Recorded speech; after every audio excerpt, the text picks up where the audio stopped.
This is Shine On Policycast, the podcast that brings you EU policy updates relevant to solar. I'm your host Bethany. Let's get started.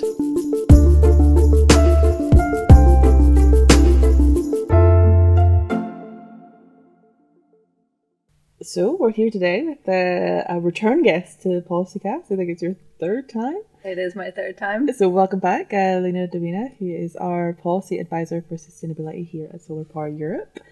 And we have a tradition on the podcast, which you're well aware of by now, Lina, since you've been on before, where you bring a prop and I have to figure out what it has to do with our topic today, which is all to do with biodiversity and sustainability.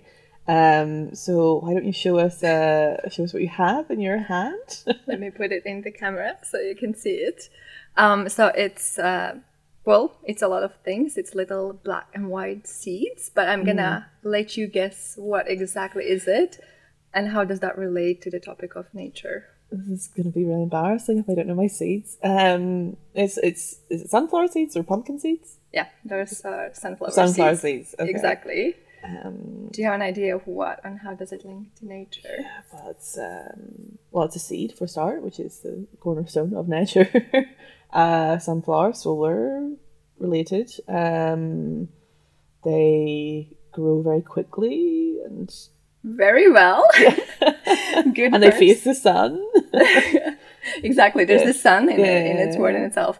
But actually, I brought them just to showcase how one seed, how one plant can give a lot of benefits to nature, to biodiversity, and to humans. So first and foremost, this can serve as a protein, as a food source for humans. So we do eat sunflower seeds. But they also serve as a food resource or food source for different types of animals. So for instance, the sunflower in itself is a good source of nectar for different types of pollinators like bees and butterflies. And then I'm not going to go back into the whole discussion of why is it important for us and for the ecosystems. So that is one aspect. Sunflowers in itself, they attract different types of insects. So having an abundance of different insects is helpful, again, for the biological diversity, but it can also work as a control of pests for instance, in the gardens, but also in agricultural fields. Then sunflowers in themselves, they provide a lot of good benefits for the soil health. So with the roots of the sunflower, it can also prevent soil erosion. And it can actually work, so sunflower leaves can also work as a remedy. So some people use it in the tea and that can help, for instance, with treating fever. Okay. And I think last important aspect of sunflower as a plant is, again, because of its roots, it can work as a phytoremediation. So in simple terms, that means that with the roots, they can absorb different types of chemicals. So that could be, for instance, heavy metals and can allow us to restore polluted sites. So I think this is just to showcase how one seed and how one plant can help us in increasing biodiversity, protecting soil, providing food for animals and humans. Wow, it's a real handful of superhero seeds, I guess. Exactly. Okay, so now it's time for me to quiz you, and it's about something I read a few years ago. But have you heard about the windscreen phenomenon related to the windscreen of cars or the windshield?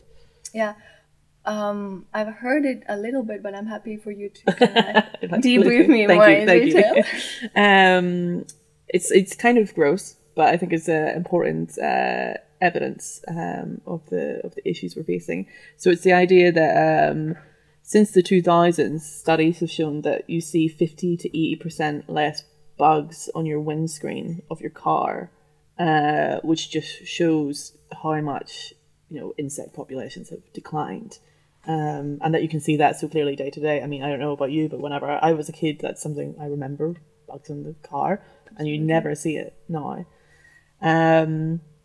So obviously that's a clear evidence about the crisis and the challenges that we're facing. But maybe you can tell us a bit more about the scale of the biodiversity loss crisis and what it means for the environment and for people. Exactly.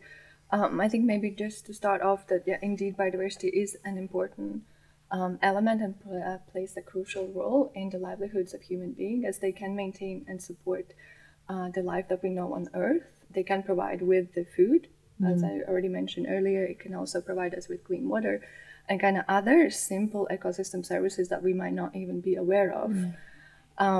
But because of the different drivers, such as mankind activities, have impacted the nature, and that's why we see the decline in biodiversity. But in parallel, also we have climate change. So with the increase of temperature, that also significantly impacts and damages nature, and the loss of biodiversity that we see today.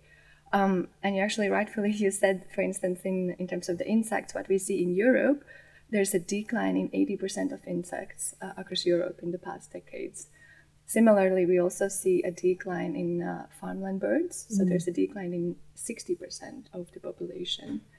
And we also earlier, we discussed also in terms of the poor and bad conditions of different species. For instance, it's 3/3 of European habitats that are under poor or bad conservation status. And the same goes out for specific types of birds, for instance. So I think the biodiversity crisis that we see today, it's huge, and it's very unprecedented. It's not something that we've seen in the past decades or ever before. So that's a lot of bad news, essentially, for us and for our environment. But there are some solutions. There's some positive action. The EU has the biodiversity strategy, the nature restoration law, and as a solar sector, we're here to kind of support that. But maybe you can tell us a bit how that all works together. There's legislation and the solar sector. Absolutely. So maybe just starting off with what is nature restoration law, what's the objective? Just I think that will give a better understanding how then solar relates to this piece of legislation. So the main objective of the nature restoration law is to degrade ecosystems, so land and sea ecosystems in Europe. So we have set a target of 20% of restoration of these ecosystems by 2030 and recovering all ecosystems by 2050. And it's a massive legislation that has been put forward in Europe and also on a global level. So it's one of its kind that we see that has been implemented across the globe. And then what then solar plays, or what role does solar play in all of this? So I think first thing maybe to define is to talk about how do we define nature inclusive solar park? What exactly does it mean to have nature on solar parks? So to simplify, what does the nature inclusive solar means? It's basically solar installations that allow us to not only provide sustainable energy, but also increase biodiversity on solar parks. So we combine protection, restoration, and energy protection on the same plot of land. And by strategically siting, so looking at what type of land can be used for solar, but also providing good design projects that enhance local flora and fauna, we allow to increase and potentially even provide biodiversity net gains. And that is directly linked to also the objectives of nature restoration law, and when well designed and strategically placed, solar could potentially support these objectives of the nature restoration framework. So it seems like the EU, has these initiatives in place, nature restoration law. We try to fit into that. But then how does this all translate specifically down to the member state level, as you're saying? I mean, what more can be done at that sort of national, regional, local level to support companies who want to develop that nature positive and nature inclusive solar? I think there are a couple of aspects that can be done. I think, well, first and foremost, as already mentioned multiple times today, definition. Exactly, you know it now by heart. It's so integrating into as a first process in the policy, integrate the nature inclusive solar PV definition, but also with that provide developers with the guidance, with best examples on how can we site properly the solar PV park so it doesn't impact or doesn't leave an impact on existing biodiversity. How can we construct solar PV projects so we have minimal impact on biodiversity, but also looking at providing monitoring and evaluation framework. So how do we monitor and evaluate biodiversity throughout the lifespan of a solar PV project. So that is one thing that can be done on a national level, but then also too looking at providing legal requirements, so recognizing and integrating nature solar concept into the legal requirements, and that can then not only ensure that we develop nature-inclusive solar PV parks, but that can also reward developers. So reward and incentivize project developers who want to provide ecosystem benefits or provide biodiversity enhancements on solar projects. And number 3 is also looking on how we can ensure that nature-inclusive solar concept is also integrated into the local spatial planning. And that, again, needs to be done in a coordinated level. So we're looking at how can we make sure that national, regional, and local levels streamline these processes and kind of align with objectives and targets that are being set.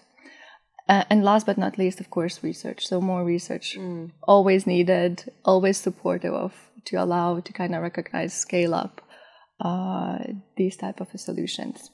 And we've just released a report on that very subject, another one to add to your suite of reports on biodiversity and solar.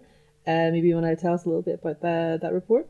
Yeah, indeed. So we actually developed this policy paper together with the Nature Conservancy. That's also an environmental NGO. So we work together to produce policy paper where we look at first, how do we define nature-inclusive solar PV parks? So that's exactly what I just described to you.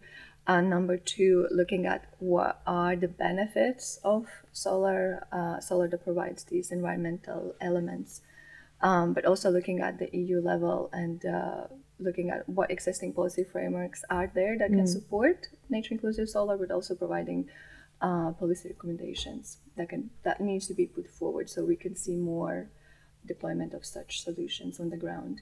And we can read all about that on the SolarPower Europe website and the Nature Conservancy website as well.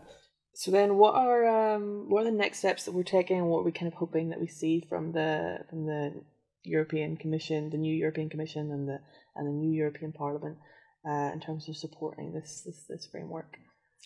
Yeah, I think so. Today, again, we have good existing nature-relevant frameworks, policy frameworks put forward. None of them have ever recognized this dual use of concept. So nature-inclusive solar PV is not being recognized. So as a first step, it's important that we recognize the potential of these solutions.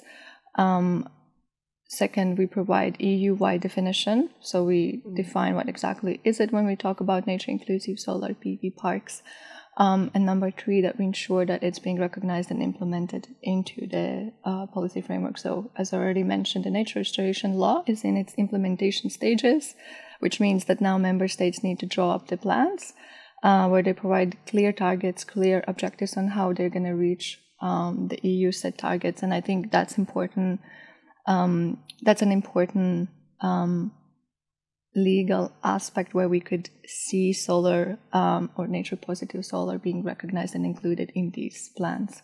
Thanks so much for your insights, Lina. And if people want to hear more about the work that you're doing on biodiversity, net gain, and solar, where can they find you on social media? Yeah, they can definitely find me on LinkedIn. So if you type in my full name, Lina Dubina, you can find me. You'll be there. Yeah, definitely. Feel free to connect with me. Super. Thanks so much, Lina. Thank you. Thanks for listening to today's episode. This podcast is brought to you by SolarPower Europe. If you don't want to miss our next episode, make sure to subscribe and turn on notifications. Shine on.